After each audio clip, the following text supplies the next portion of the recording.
Bonjour, ici le pasteur Joël Spinks et bienvenue à l'émission Vie de foi.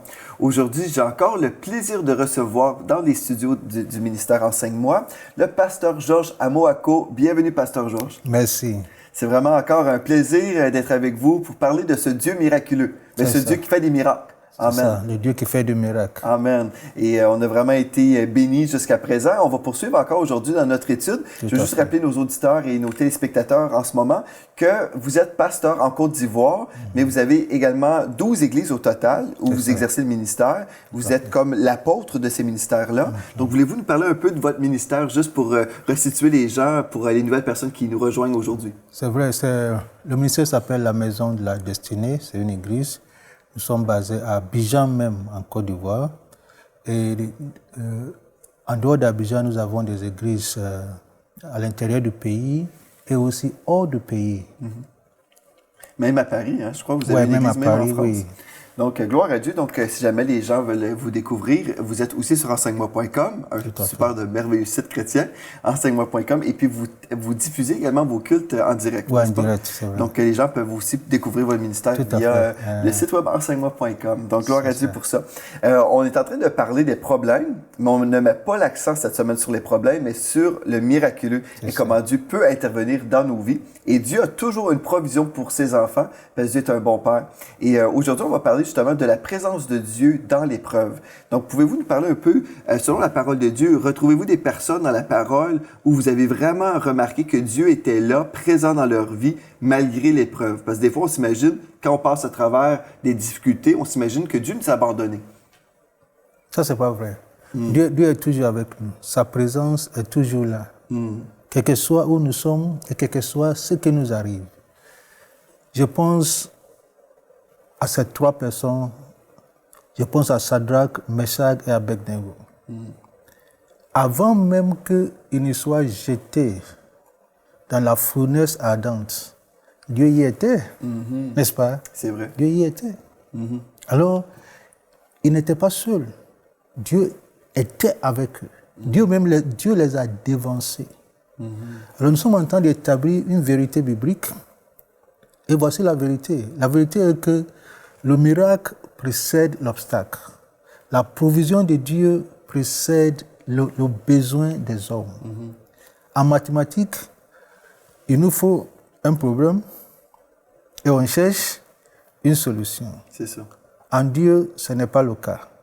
En Dieu, il y a d'abord la solution et maintenant le problème vient. Alors quand le problème vient, l'enfant, un homme de foi, l'enfant de Dieu, il sait que si Dieu a permis ce problème, il y a déjà un miracle. Ouais. Alors avant que les trois Hébreux ne soient jetés dans la fournaise ardente, Dieu y était. Même je pense à Daniel, n'est-ce pas? Oui. Il a été jeté dans la fosse au lion. Mais il faut écouter ce que Daniel lui-même dit. Je vais lire. Il dit... Mon Dieu a envoyé, Daniel chapitre 6, le verset 22. Mon Dieu a envoyé son ange et fermé la gueule des lions et ils m'ont fait aucun mal. Je préfère la version anglaise de King James. Oui. Il dit, My God hath sent. Mon Dieu avait envoyé. C'est ça qui est merveilleux parce que nous connaissons l'histoire dans les deux cas que vous venez de citer avec Shadrach, Meshach et Abednego et Daniel. Dans les deux cas, c'était des hommes d'intégrité qui ne voulaient pas déshonorer leur Dieu.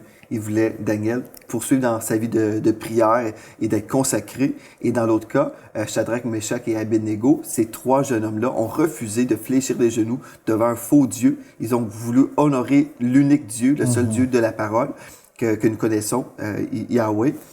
Ils ont refusé de plier les genoux et Dieu avait une provision pour ses enfants. C'est ça. Et puis, moi, je trouve ça bénissant, comme vous dites, ce texte-là en anglais, Daniel 6, 22, Dieu avait envoyé son ange et avait fermé la gueule des lions. Ainsi, ils ne m'ont fait aucun mal. C'est ça. Mais des fois, comme si on n'est pas comme Daniel, on s'imagine, je vais être dans la fosse aux lions. Bien, si on a les yeux sur les lions, on risque d'avoir des problèmes. Mais dans ce cas-là, Daniel a vraiment vécu un miracle. Et des fois, nous, on n'est pas dans des circonstances aussi horribles que des lions. Dans ce récit, dans la parole de Dieu, c'est toute une épreuve. Mais parfois, il y a des personnes qui sont là aujourd'hui avec nous, qui vivent des moments difficiles. Et puis, on ne dit pas que c'est des lions, littéralement, mais le diable rôde comme un lion, cherchant qui il va dévorer. Et il y a des chrétiens qui sont comestibles et d'autres chrétiens qui ne le sont pas. Et moi, j'ai décidé dans ma vie, je ne voulais pas être un chrétien comestible, que le diable ne pouvait pas me dévorer. Mais on doit faire des choses pour ne pas être dévoré. Tout à fait. Tout à fait. Ça, c'est très important parce que, comme vous avez dit, on voit que Daniel et les 3 Hébreux vivaient une vie exemplaire et Dieu les a honorés. Alors, Dieu veut que nos vies reflètent sa parole. Dieu veut que nos vies reflètent sa parole. Alors, ici, Daniel, avant même d'aller dans la fosse au lion, Joël, l'ange de Dieu y était. Et l'ange a fermé la queue des lions en disant qu'il y a un serviteur qui arrive, n'est-ce pas? Et il est rentré. Comment les lions n'ont pas touché Daniel? Ça, c'est un miracle. Est-ce qu'ils ont vu un homme? On ne sait pas. Est-ce qu'ils ont vu une personne invisible? On ne sait pas. Mais nous parlons d'un Dieu de miracles, un Dieu miraculeux, un Dieu qui est le même hier, aujourd'hui et éternellement. La plupart dans ce siècle pensent que Dieu ne fait plus de miracles. Mais Dieu est toujours dans ce business du miracle. Tu es malade, il est là. Moi, je suis un témoin. Quel que soit le problème que tu vis, Dieu est là. C'est un Dieu qui fait des miracles. Et les miracles sont déjà là. Ce n'est pas maintenant que Dieu va créer le miracle. Dieu a déjà créé le miracle, attendant ton problème.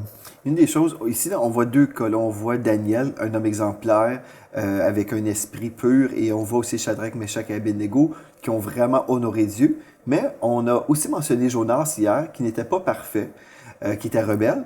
Et puis, pourtant, Dieu est là quand même. C'est ça. Dieu et sa provision est là quand même. Donc, des fois, on peut s'imaginer, « Ah non, Dieu m'a abandonné parce que si je me retrouve dans tel problème, Dieu a quitté ma vie. » Ce n'est pas le cas. Dieu est présent, mais il veut qu'on se tourne vers lui dans nos problèmes. Tout à fait. Et écoute ce que Jonas, écoute ce que David dit. « Si je traverse l'homme de la vallée de la mort, je ne craindrai aucun mal. » Et il ajoute, « Car tu es avec moi. » Dieu n'est pas simplement avec nous quand nous sommes dans les verts pâturages. Il n'est pas simplement avec nous quand tout va bien. C'est ça. Même dans la vallée, c'est ça. Il est avec nous. Et j'aime ce que David a dit. Il dit, si je traverse, ça veut dire que la vallée même là, on traverse. C'est traversible. On ne se jeune pas dans la vallée. Non. On traverse. Alors, quel que soit ce que tu traverses aujourd'hui, c'est traversible. Alors que tu es dans la vallée, si le diable vient te proposer une carte de séjour, il faut lui dire, monsieur le diable, je suis en transit. C'est ça. Je suis en transit parce que Dieu est en train de préparer une table. N'est-ce pas? Une table. Une table, oui. Amen. C'est ça, mais on voit aussi dans les 2 cas, c'était des hommes courageux. Vous savez, dans un texte que j'aime beaucoup, dans Josué, chapitre 1, au verset 8, il est écrit que ce livre de la loi ne s'éloigne point de ta bouche, médite-le jour et nuit pour agir fidèlement selon tout ce qui est écrit, car c'est alors, si on agit d'une bonne façon, d'une façon fidèle, c'est alors que tu auras du succès dans tes entreprises, c'est alors que tu réussiras. Ensuite, ne t'ai-je point donné cet ordre, fortifie-toi et prends courage. Ne t'effraie point et ne t'épouvante point, car l'Éternel ton Dieu est avec toi dans tout ce que tu entreprendras.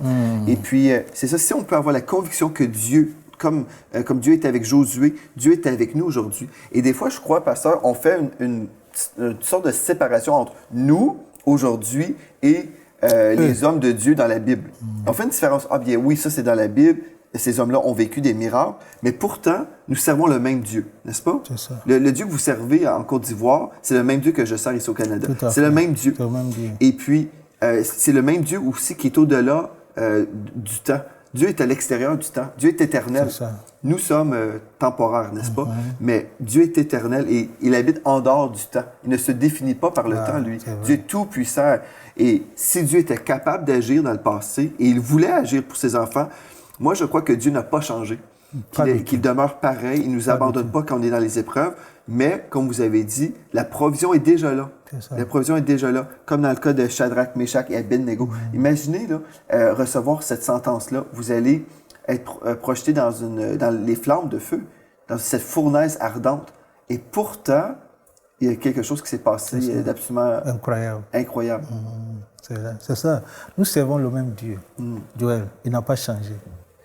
Il y a un ami pasteur qui a dit, s'il a changé en mieux. Ah. Dieu n'a pas changé. Il est le même hier, aujourd'hui et éternellement. Ces hommes bibliques ont cru en lui. Et ils ont cru que Dieu avait toujours la solution. Nous, aujourd'hui, on ne croit pas. On s'agite et on tourne en rond. Voyons la tranquillité de l'homme de Dieu Élisée. Sa maison a été envahie. Et son serviteur se lève et il voit une armée ennemie autour de la maison. Et il eut peur. Il s'en va réveiller l'homme de Dieu. L'homme de Dieu sort, il regarde. Il est tranquille, animé par un calme poussé. Et il dit à son serviteur, ceux qui sont avec nous sont plus nombreux que ce que tu vois là. C'est ça. Ceux qui sont avec nous. Et le serviteur ne croyait pas toujours. Il dit, Seigneur, ouvre ses yeux. Et Dieu ouvre ses yeux et il voit sous la montagne, autour d'Élysée, une armée céleste. Je pose la question. Maintenant, il y a deux armées, non? Armée céleste et armée ennemie. Qui est venu d'abord? Qui était d'abord là? L'armée céleste a toujours été là. Si l'armée céleste n'était pas là et la maison d'Élysée était entourée par l'armée syrienne, pourquoi ils n'attaquent pas? Ils sont venus l'attaquer, non? Ils sont venus le prendre. Mais pourquoi depuis là, ils n'attaquent pas? L'armée de Dieu était là. La délivrance était là. La protection était là avant même que l'obstacle n'arrive. Alors l'homme de Dieu, sachant ça par la foi, a développé une attitude de calme. Il a dit à son serviteur, calme-toi. Ceux qui sont avec nous sont plus nombreux. Son serviteur dit, ceux qui sont avec nous sont où? Seigneur, ouvre ses yeux. Quand l'Éternel a ouvert les yeux du serviteur et il a vu la protection divine, sa prière a changé et sa foi a augmenté. Alors, tous ces cas bibliques-là, Dieu nous montre dans la Bible pour que nous puissions marcher comme ceux-là ont marché. Tu es envahi par des problèmes. Élisée savait que ceux qui sont avec lui étaient plus nombreux. Dans votre vie, dans le ministère, vous avez des problèmes, n'est-ce pas? Bien sûr, beaucoup même. Bon, mais dites-nous aujourd'hui, quand vous êtes dans une situation, un problème, quelle est votre réaction? Qu'est-ce que vous faites dans une situation problématique? Je vais vous donner un exemple.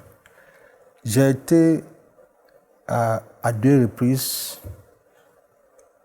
attaqué par les brigands. Dans votre église? À Abidjan, oui. Wow. Et un jour, nous sommes allés faire un programme à la télé à Abidjan. En venant, ce brigand nous suivait, nous on ne savait pas. Et nous sommes rentrés chez un de nos fidèles, on était 4. Nous sommes rentrés chez un frère pour manger, avant d'aller au bureau. Et ces gens-là nous suivaient. Quand j'ai garé ma voiture, et moi, de manière tranquille, je rentre dans la maison, je vois un pistolet. Et le gars me pousse. Et je rentre. J'étais le pasteur. Je devais inspirer la foi. Et j'ai dit au gars là, nous sommes des pasteurs. Je ne sais pas si vous vous êtes trompé. Je n'ai pas fini de parler. Il a commencé à agir violemment. Il m'a dit que, je sais, tu es pasteur, je sais. Et il a dit le nom de l'église. Et je lui ai dit, mais qui vous a envoyé? Je ne sais pas qui vous a envoyé. Je ne sais pas combien la personne vous a donné. Et j'ai pris l'argent, je lui ai donné. Il a pris l'argent, il a dit, aujourd'hui, tu vas mourir. Il vous a dit ça, aujourd'hui, vous allez mourir. Mais je sais, au fond de mon esprit, que ça, ce n'était pas mon sort. Je savais, au fond de mon esprit, que ce n'était pas mon sort. Et je savais que ma vie ne va pas s'arrêter ici, entre les mains des brigands. Je savais dans mon esprit. Et j'ai commencé à prier. Et le gars m'a dit, pasteur, ce n'est pas la peine de prier. Ce n'est pas la peine de prier. Et que si la prière ne t'a pas empêché ça, la prière ne peut rien faire. Et j'ai commencé à prier. Bref, il a tiré sur mon adjoint, sur sa jambe. Mais j'étais tranquille. J'étais tranquille dans mon esprit.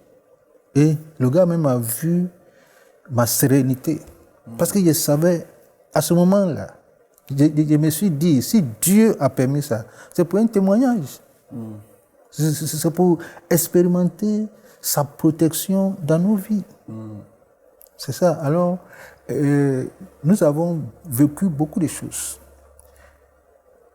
Lors de la guerre en Côte d'Ivoire, où on ne pouvait pas sortir, un jour, je suis allé à l'église. Et en venant, mon quartier était envahi par des personnes armées. À l'époque, là, on ne savait pas si c'est camp A ou bien camp B. Et j'ai fait une prière, j'ai dit, Seigneur, rends-moi invisible. Il dit, Seigneur, rends-moi invisible. Alors, je m'en vais, on m'arrête. Et le gars me demande pièce. Je ne savais pas quelle pièce il faut montrer. Alors, j'ai fait sortir ma carte consulaire. Et je lui ai donné ma carte consulaire. Quand il a regardé ma carte consulaire, il dit, ambassade? J'ai dit oui. Je ne sais pas si il a compris que j'étais ambassadeur ou bien j'étais... Mais c'est une carte consulaire, ce n'est pas une carte diplomatique. Alors, il dit, attends, éteins la voiture. Et j'ai éteint. Il va au portail, il parle avec les gens qui étaient là, il revient, il me donne ma carte, il me salue et me dit de partir. Je vais au portail, le même groupe était là, ils ne se sont même pas occupés de moi, je suis rentré. Un deuxième groupe, je suis arrivé, moi je voulais les saluer, ils ne s'occupaient même pas de moi. C'est ça que je me suis dit, il me semble que Dieu m'a rendu invisible. Jusqu'à ce que je suis rentré à la maison. Quand je suis rentré à la maison, mes voisins étaient en haut en train de regarder la scène. Un de mes voisins a perdu pasteur. Aujourd'hui, je sais que tu es homme de Dieu. Wow. Personne ne sort, personne ne rentre. Je ne savais pas qu'il y avait quelque chose comme ça. Wow. Alors, on a connu des choses, mais nous savons au fond de nous que nous savons un Dieu qui est vrai et qui est réel. Nous ne savons pas un Dieu irréel. Ouais. Un Dieu vivant. Un Dieu vivant. Un Dieu que nous avons expérimenté nous-mêmes. Amen. Un Dieu que nous avons touché. Alors, nous ne parlons pas de... On ne parle pas de théorie. On parle de quelque chose qu'on a vécu. Quelque chose vrai et réel. Absolument. Alors, si je dis que le miracle vient avant le problème, c'est ça. Je sais de quoi il parle. Oui, absolument. Ah oui, c'est merveilleux. Comment Dieu prévoit toutes sortes de choses pour nous, il nous protège, comme il a fait dans les cas qu'on vient de mentionner aussi dans la parole de Dieu. C'est une protection surnaturelle. Surnaturelle. Et dans ma vie, je l'ai vécu aussi, où Dieu m'a préservé du mal. Et c'est juste après, on voit, si j'avais été là à tel moment. C'est ça. Ah, c'est ça. Mais Dieu m'a préservé. Et puis, vous savez, des fois, on peut se faire accuser. Nous, le camp de la foi, quand on croit la parole de Dieu, on croit les promesses, des fois, les gens vont dire, eh bien, vous croyez que vous habitez dans une bulle? Et je dirais oui.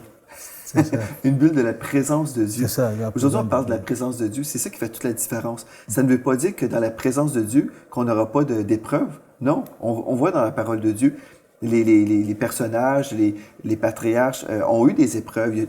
Partout à travers la parole de Dieu, si nous lisons la Bible, nous voyons qu'il y a eu des épreuves, mais il y avait le Dieu de la Bible dans les épreuves. Et qu'il y avait une provision même pendant l'épreuve.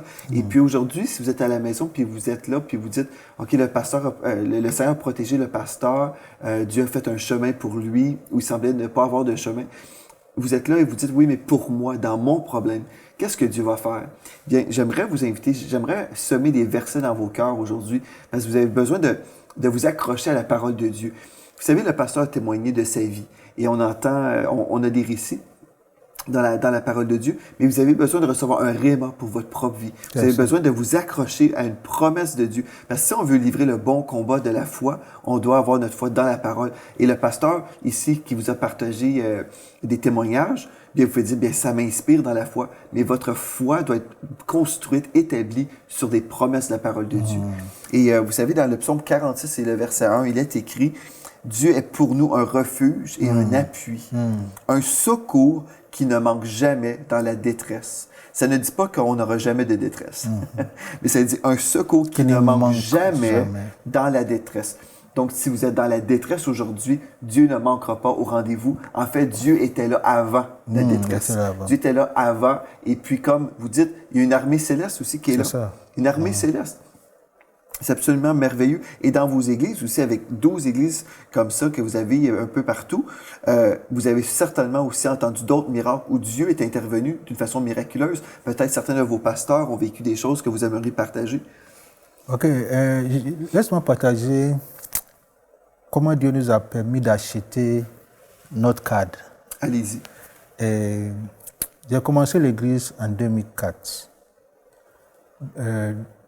2004, en décembre, chez moi, dans mon salon. On était une quinzaine de personnes. Et on cherchait un cadre un peu plus grand, et on voulait aussi sortir de la maison. Parce que ma maison, c'est une maison. Une résidence. Alors, c'est pas intéressant. Et Dieu nous a montré un domaine qui coûtait au départ je suis en train de traduire en dollars, disons, en francs CFA, ça faisait 120 millions. Wow. 120 millions. 120 millions. Dollars ou non. Dans votre en votre CFA. monnaie? En CFA. En CFA, OK.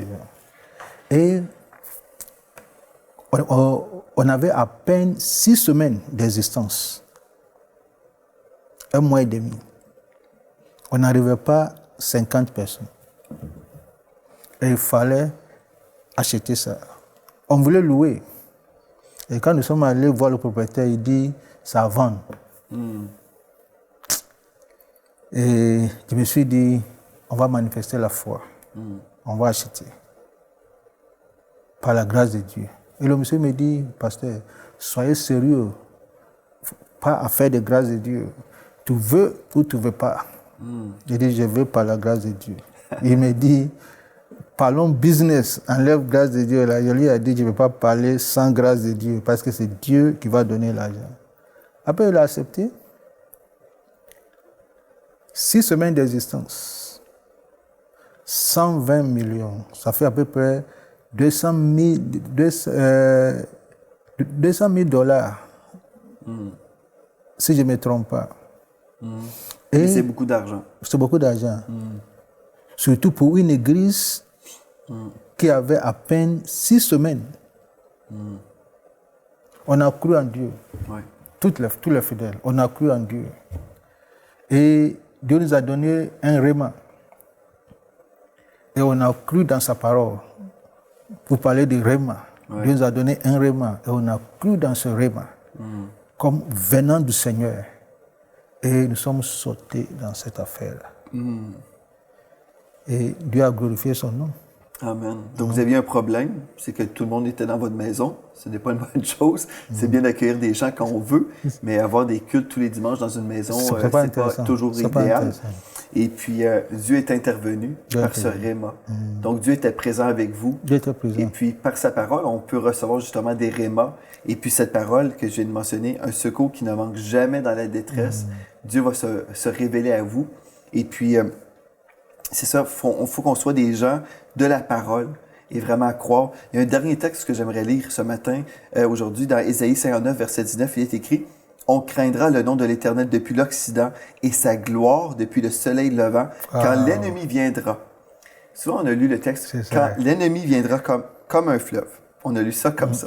L'Éternel, l'Esprit de l'Éternel le mettra en fuite. Mais j'aime mieux lire ça comme ceci. « Quand l'ennemi viendra comme un fleuve. » L'Esprit de l'Éternel le mettra en fuite. Donc, comme un fleuve, l'Esprit de Dieu est là avec vous. L'Esprit du Seigneur est avec nous pour nous secourir. Il est là pour prendre soin de nous. Il est là avec sa provision. Dieu n'est jamais surpris.